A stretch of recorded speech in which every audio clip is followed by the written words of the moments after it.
Welcome back, everybody. I'm your host, Storm, and I haven't done one of these in a while. So I finally finished Dragon Quest VIII after so much time. I've had that game for over 10 years, honestly. I had it about when it first came out, and honestly, I never finished it. I got a good deal of the way through it a long time ago, but then I stopped playing it. And I think the reason why is because something about that game just never caught my attention. Dragon Quest is so dissimilar to something like Final Fantasy, which I'm so much more used to, that trying to get into the game was kind of difficult for me. And I'm not exactly sure why. I think it actually is a number of things that kind of bothered me about Dragon Quest VIII. Well, maybe not bothered me is probably that's probably not the right word thing to say, but I don't know, I guess it just wasn't my cup of tea. I'll say that. Dragon Quest's story, kind of the presentation, the visuals, all that put together kind of, I don't know, turned me off to the game, I think. I don't know. But the thing is, I just didn't want to give up on the game, though. I never like to give up on something. Even if I end up not liking it fully, I always like to see something through to the end. So, since I had the game, and it came out, I think, 2005, so I've had it for quite a long time, I just kept, over the years, I just pushed myself through it. And recently, I decided to actually finish this game. I started all the way from the beginning again. And from beginning to end, I kind of just pushed my way through the game, and I was finally able to get to the end. And, I mean, all in all, I felt it was an okay game. Yeah, I didn't think that Dragon Quest VIII was that impressive. I know there are a lot of people who will say, Dragon Quest VIII was my childhood. I love this game. I love the characters and the story and the music, and, I'm like, yeah, but is it really that great? I mean, it's not a bad game, I don't exactly dislike it, but I'm just not overly fond of it either. So, I mean, the game starts off with the main character in the middle of a clearing for some reason. Though I'm not going to go through the entire game, but just some of the basics here. The main character, who is a silent protagonist, and from what I can tell, that's kind of the standard of the entire series. It's nothing but one long line of silent protagonists, which is not a bad thing, but something interesting that I noted. You start off in the clearing, some enemies attack, and then what's interesting is that the game kind of throws you into the story immediately.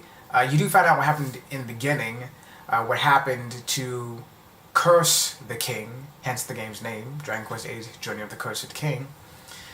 But when the game starts, the curse is already in effect, and you, the main character, along with your best friend for life, Yangus, fought up a couple of monsters, and then traveled with the cursed king and his daughter Medea, the princess, to the next nearby town. And over the course of the game, you meet other characters like Jessica, who is a spellcaster, and Angelo, who is something of a disgraced Templar of sorts. And they kind of round out your crew of, the main hero character, Yangus, who's a former bandit who teamed up with the main hero. You have a magic user and second swordsman, a cleric type, sort of. He's a Templar. Angelo can use some magic. Well, they can all use some magic. But I mean in the sense that being a Templar, that's magic. Being kind of a magic swordsman is kind of his character job. I don't know, even though, like, Dragon Quest, as far as I can tell, doesn't use jobs in the same sense that Final Fantasy does, but that's kind of his character type as a Templar. White magic, kind of, and can use a sword. That's kind of his deal. Though, to be honest, Angelo is probably my least favorite character out of all of them. I just didn't care much for him. It's kind of smarmy, kind of annoying. Yeah, it's kind of the classic kind of womanizer character, which I don't have a problem with that kind of sort of character type in general, but like I said before, something about the game as a whole just did not capture me, and I just felt the game wasn't that engaging. And when you combine that with a character type with Angelo, who I just didn't care that much for. Even his backstory was interesting enough, I thought, but then beyond that, I kind of thought that he wasn't that wasn't that impressive. I felt, or didn't feel rather. Yangus being a former bandit who teams up with the main character and the king and the queen, and then Jessica, whose brother was murdered by the game's villain, who's out to seek revenge against him. I mean, all that together is like, those are all interesting backstories, all those interesting things for these characters. And again, Angelo aside, I kind of liked all the characters in the story, the main characters in the story, but for some, it's just how the story itself just was put together. I don't know. It's just, and also, I think one of the problem I have with the game was the music. I was not a fan of the music in the game. I thought at times it was a little too rambunctious. I thought it was kind of going for... As far as I could tell, the game was going for kind of musical styling that was kind of... How can I put this? I guess European is how I would say. How I would describe it. Kind of a European sounding style. Western Europe, like more like, you know... I guess the UK, sort of, considering all the character accents in the game, I suppose. I think all in all, I felt the music was just a bit much for me. I just could not go along with it. While it seems like, well, to compare it to Final Fantasy for a second,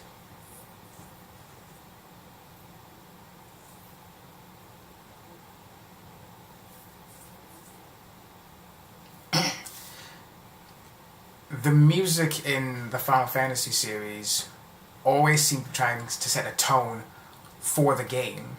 You know, for the atmosphere and just the world that the game took place in.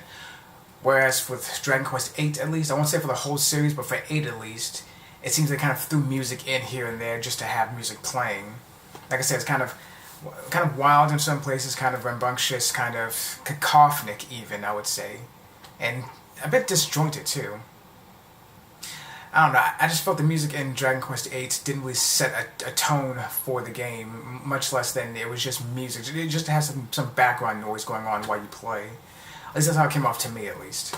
I will say, I did like the overworld music in general, though. When you step outside of towns or dungeons, in the overworld, you're walking around, the music that plays there, I thought was actually really nice. So that's probably the one bit of music that I remember the most in the game, over all these years trying to play it.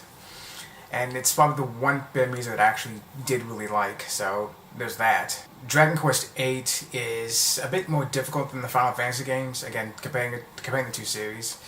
For instance, the only way to save the game is to go to a church and confess to a priest or a nun who's in charge at that point in time.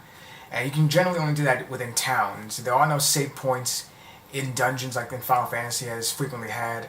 You can't save in the overworld either, much like in Final Fantasy and I would say most other RPGs, JRPGs at least. I can't speak for every single one, obviously, but most other JRPGs that I played, you can at least save on the overworld.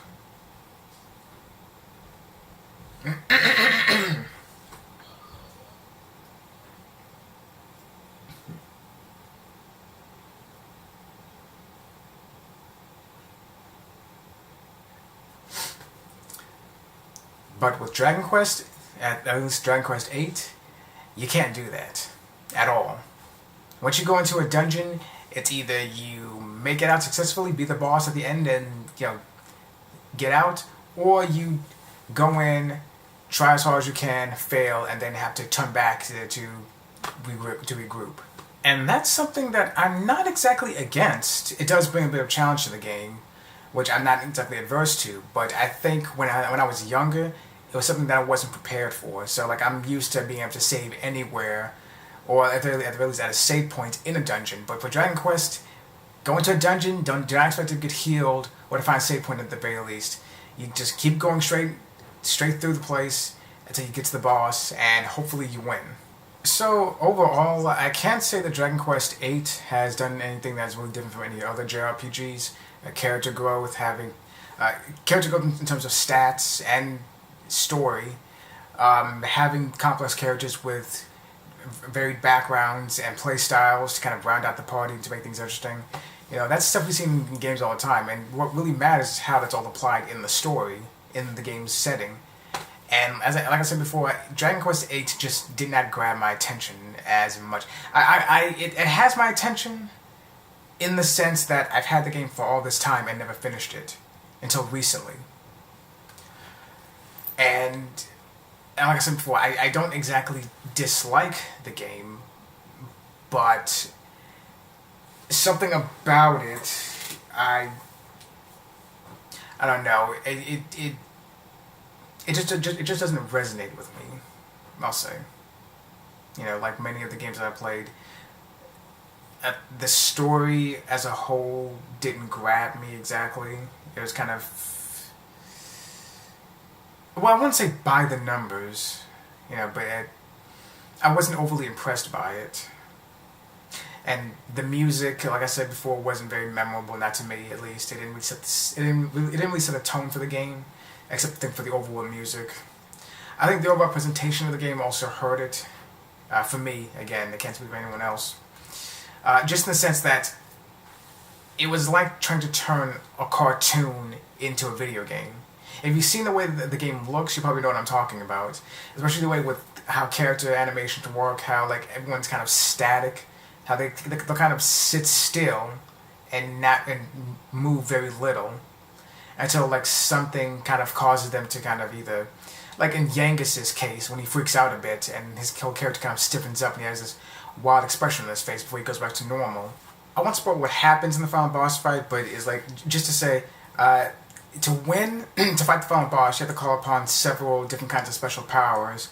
And the way it happened, again, it goes along with kind of the almost static imagery of the characters and cutscenes. And just like, you can buy like these almost static, they're not even static images exactly, it's just the character's not doing anything, just sitting there, it's just standing. And then the voice work over that just makes things look really odd. Like, you about to something like Final Fantasy X, which granted, Final Fantasy X wasn't exactly extremely animated itself, you know, but first Final Fantasy with voice acting, full voice acting anyway, unless you count what happened like One Winged Angel way back when. But Square made an effort to kind of make the characters come alive almost. The characters moved just enough to kind of convey emotion.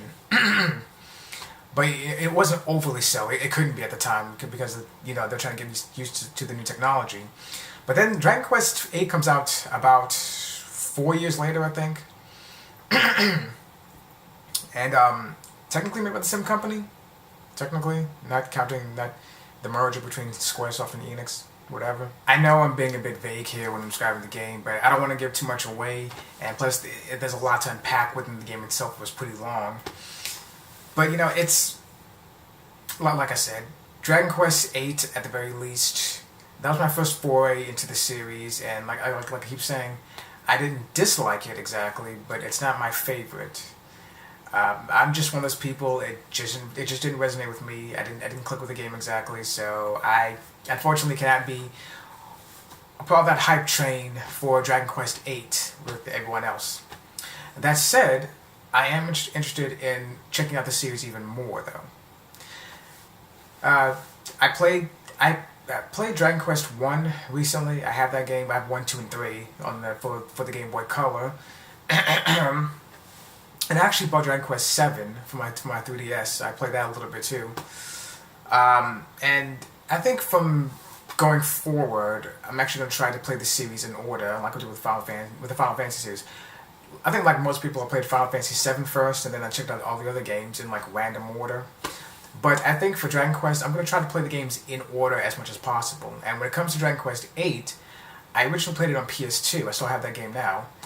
When I get back to that one, I'll play through it again. And when I get back to it, I'll play it on the 3DS, I think. Trying to play it on PS2 with an HDMI converter wasn't the worst experience. But, you know, the screen was completely blurry. I could deal with that, honestly, but the 3DS version, I think I'm going to play that next time. I'll get that eventually.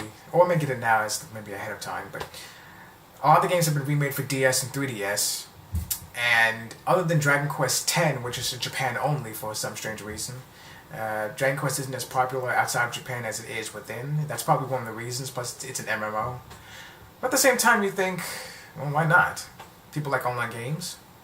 MMOs may be a bit different. Well, they are a bit different from Saints and online game in general, but you know what I mean. It's big online game. It's got Akira Toriyama's art style throughout. So I mean, why not? I will pick up Dragon Quest XI when I get the chance. I think the main reason I want to play Dragon Quest VIII on 3DS, even though I have the game now, I looked into it, and the 3DS version of Dragon Quest VIII, better action replay codes than the PS2 version. That's how I got through the game on PS2. I just don't have the patience for Dragon Quest. I mean, okay, put it this way. There's some weird difficulty curve with that game. I mean, it's like enemies give you too little experience points and they give you too little gold, so you can't grind for levels efficiently enough or for money efficiently enough to get the weapons and armor that you need.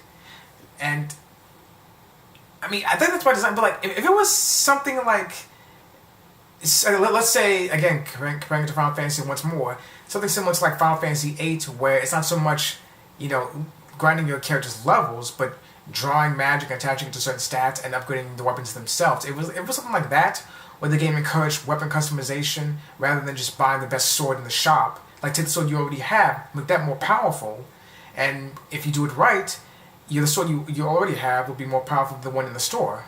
If it's something like that, I could get behind that, but it's not. Too little experience points and too little gold to go around. So, action replay code, super level up code. I was all powerful and pretty much didn't face much of a challenge doing almost anything in that game. Almost. Surprisingly, towards the end, a couple of times, some bosses actually gave me a run for my money, which surprised me, considering the strength that I was wielding.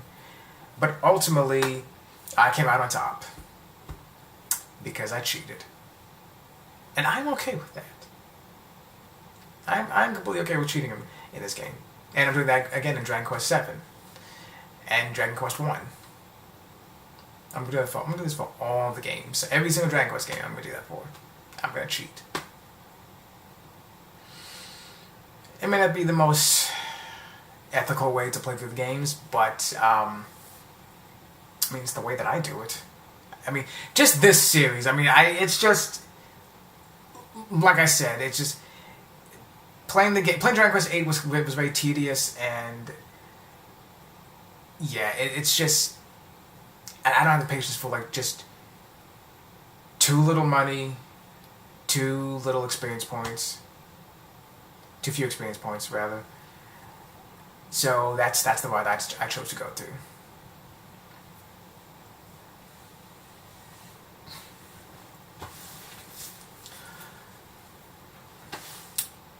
Also, for the 3DS version, they added 2 new playable characters, which was cool. So I want to check those out too, and I want to get them in my party. Like, I'm changing out Angela. I don't care for him much.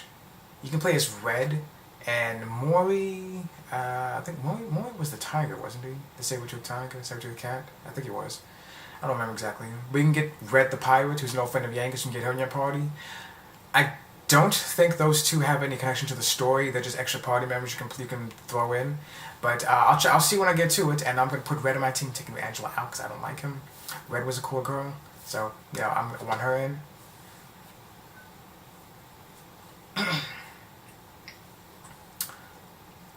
Also, the 3DS version has a new third ending, apparently, and I know nothing about it. In the PS2 version, I got both of the endings. I got the original ending that you can get. Again, let's not spoil anything, but the original ending where... Oh, I'll say this, because if you play the game, it's fairly obvious. Fairly obvious. The regular ending, when the main character, the hero, and Princess Medea, they leave together to kind of go off on their own. Well, not on their own exactly. They leave to go back to the castle, I'll say that. And then there's the kind of true ending for the PS2 version where... I don't know if you could do this before you beat the game. I did this after I beat the game the first time. I beat the game, got that ending, and then there was a special cutscene that played, kind of hinting at a new thing that I didn't get to. So either that was there before and I could have done it before beating the game the first time around, or I can only unlock it after the game. I don't know. I didn't look into it as much. But I beat the game, reloaded my save file, went to do that extra side quest, I'll say that it is an extra side quest, then beat the game again, and got a different ending, which is supposed to be kind of the true ending. And I'll be honest, I much prefer the original non-true ending. And a part of me kind of feels that the true ending that you get if you do that other side quest, it feels a bit forced to me and kind of convenient. You know, if you play the game and you've seen both cutscenes, endings, you know what I'm talking about. It feels a bit forced and kind of convenient. Like when all the information comes out, when all is said and done, and then this new information comes to light, I kind of felt like, oh really? Oh, that's convenient. Really? Oh, so that just solves all the world's problems right there. Okay, all right, fine. We'll go with this. We'll go with this. Let's see where this goes. And I much prefer the other ending. It honestly felt a lot more heartfelt and genuine to me than the true ending. And the 3DS version has yet another ending, which I guess is the even truer ending. I guess. I don't know. I haven't played it. I'll see when I get to it. I'll look into it. But yeah, Dragon Quest VIII, again, I don't hate it. They're not my favorite, but I am going to go through the rest of the series, especially since I won't get into it now, but you know, Square has been disappointing me a lot lately. So I'm kind of thinking, what other JRPG games are out there for me to play? And Dragon Quest is one of them, and Persona is another. Everyone loves Persona 4 and 5. When they re-released Persona 4 for the Vita, and I think the PS3 or PS4, Persona 4 Golden, that was on Vita. PS2 originally, then on Vita. And Persona 5 came out, everyone loves that, so I'm going through that. I'm playing Persona 1 right now, back and forth. I'll probably finish Persona 1 before I get to get back to Dragon Quest 1 and 7 and everything.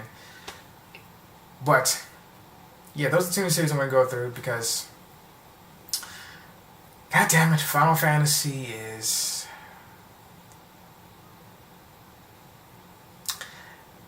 They could just really use Hirohito Nobu Sakaguchi to come back. It's been, believe it or not, almost 10... It's been almost, oh my god, 20 years since he left the company. Was forced out of the company. At this point, I don't know if he even cares to come back. I mean, I don't know. But I'd love for him to come back and take the helm once again and try to steer the company in the right direction. But that's probably not going to happen.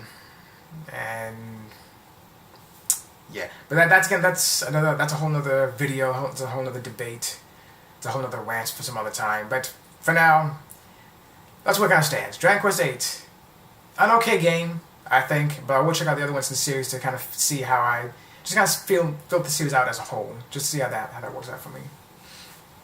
You know, and this has something to do with anything, but I do not care for Green Hill Zone at all.